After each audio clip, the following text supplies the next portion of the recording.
Hey everyone, Dugan is here with the next video in my shotgunning guide. You need to think fast and make split-second decisions in the moment, because your opponents aren't going to give you any more time and space than they have to. Sure, if you read the situation properly, you got within shotgun range without dying, and landed your shot on target, your opponent dies and you made a successful push. But what about when things go south? Maybe your shot didn't register. Maybe your pellet spread was unfavorable. Maybe you missed a bit and only got a partial hit. Maybe you shot too early. These situations where your first shot doesn't kill your opponent happen every game, and a good shotgunner knows how to recover. That's what we're going to talk about today. How to react when your first shot doesn't kill the enemy. Reacting when you're up close and personal is muscle memory and routine. You won't think about your decisions, you'll make them automatically because you won't have time. And to do that, you have to train yourself to hit the right buttons at the right time, in the right situations, in the right order. My experience shotgunning has taught me three main ways to recover from not getting a one-shot kill. Following your initial shot up with a melee is the most obvious option. Alternatively, you can be evasive and wait for your second shot to kick in. And another option is to switch to your primary. A melee is the most ideal follow-up to a shotgun blast because there's no delay, unlike waiting for a second shotgun shell or switching to your primary. Also, it almost always does enough damage to finish your opponent off. The problems start when you shoot before you're in melee range, which you should be doing. That's because shotgun kill distance is roughly 8 meters right now, which is 3 to 4 meters longer than the melee range, aside from stormcallers of course. That's why you can't just program yourself to always melee after a shotgun blast, because you're going to whiff when you're too far, as you can see in this clip. When you're far enough that a melee is not appropriate, you have two other options that we're going to talk about next. Those options are to wait for your second shotgun shell to be ready, or switch to your primary to finish your enemy off. I'm going to discuss and test the impact of the biggest factors, which are the rate of fire of your shotgun, the equip speed of your shotgun, and the equip speed of your primary. Rate of fire is displayed when you inspect your weapon, but the equip speed is a hidden stat that represents ADS speed, ready up time, and swap time. We're going to look at how these stats interact with each other for a few weapon combinations. As for primaries, the guns you see the most of are Palindrome, IS Luna, Clever Dragon, Grasp of Malak, and the Mida. We're going to look at the Palindrome and the Clever Dragon since they have the lower equip speeds compared to the IS Luna and the Grasp. We're also going to look at the Mida. I'll let the testing play while I talk about the results and strategy. Given that your enemy is left one shot or absolute, any additional damage will take them out. So you want to use the option that will fire one more shot the fastest. If the rate of fire allows your shotgun to shoot a second shell before you can switch primaries and pull the trigger, you'll wait for the second shot. If not, you'll whip out your primary.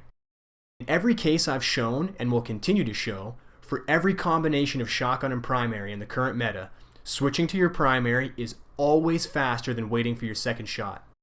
It might not look like it's a lot quicker, but a quarter of a second is often the difference between a trade and a win. Now if you remember, I deliberately chose to test the weapons with the lowest equip speeds. I did that so you would know that this testing would apply to the other meta weapons that have better equip times. The IS Luna and Grasp of Malak will switch even faster than the guns I chose for the tests because their equip speeds are faster. We can take this even further though. Maybe you don't play the meta. Maybe you've mastered a different archetype of weapons and want to know how this applies to you. Take a look at this upcoming clip. I've equipped the Last Ditch that has an equip speed of 29, the lowest I could find.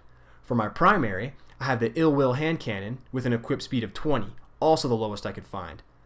Even with both weapons having the worst equip speed available, you can see it's still faster to switch to your primary than it is to wait for a second shot.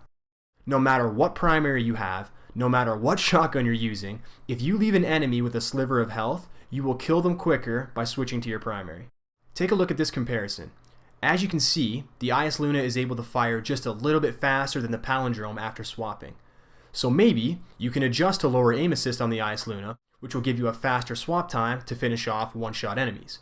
I'm not saying use an IS Luna simply because its equip speed is better.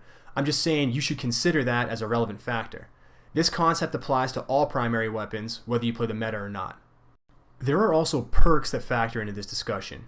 Snapshot only affects ADS time, increasing it by 30%. In the context of finishing an opponent off who is absolute, ADS time is not a concern. Given that you just shotgun someone, you're close enough that you should be able to hip fire your primary, which will save you some valuable time. So snapshots are relevant to this discussion. Then there's single point sling. Since this perk increases your weapon swap speed by 50%, you'll definitely pull your primary out faster. And lastly, there's quick draw, which affects ready up time. So if you have quick draw on your primary, understand that you'll be able to swap to that weapon and finish off a low health enemy even faster than you'd normally be able to. When deciding whether or not you want these perks on your primary while shotgunning, remember they do more than just help you change weapons faster. Single point sling also increases your strafing speed by 10%, and quick draw increases how fast you aim down sights. What I've been doing, and none of my gameplay reflects this because I literally just learned this last week, is making my decision as I pull the trigger. If I think I was aiming center mass, and I was close enough, I'll assume the worst case scenario is that my opponent will be one shot, so I'll switch weapons as soon as I fire my shotgun.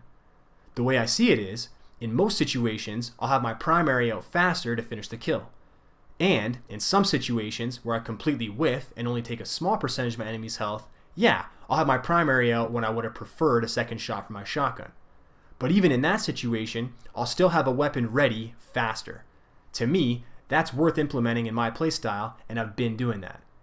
Regardless of what you expect to happen, don't hesitate. Don't wait until you see your opponent's health bar and then switch to your primary, because that's just going to hurt you. The swap has to be immediately or not at all. So let's say I'm in shotgun distance and I pull the trigger. I ask myself, as I pull the trigger, can I melee this guy? If I'm close enough, I'll always melee because it happens instantly and inflicts enough damage. If I'm not close enough for a melee, the question becomes, how confident am I that I'll leave this guy one shot or kill him? If I'm confident, I switch weapons immediately after pulling the trigger. If I'm not confident, I keep my shotgun out and prepare to land another shot. As for the loadout, remember that weapons with better equip speeds will save you precious time in these engagements. Also, perks like single point sling and quick draw can give you even more of an edge. Other than that, practice making quick decisions about what your next play is and try not to hesitate. I know it sounds like a lot to process in a split second, but if you practice, it'll start to come naturally. That's all I've got for you guys today. I put a lot of work into the testing for this video, so a like and a comment would be greatly appreciated. Definitely let me know how this is working out for you guys as well, and I'll see you around. Duking us out.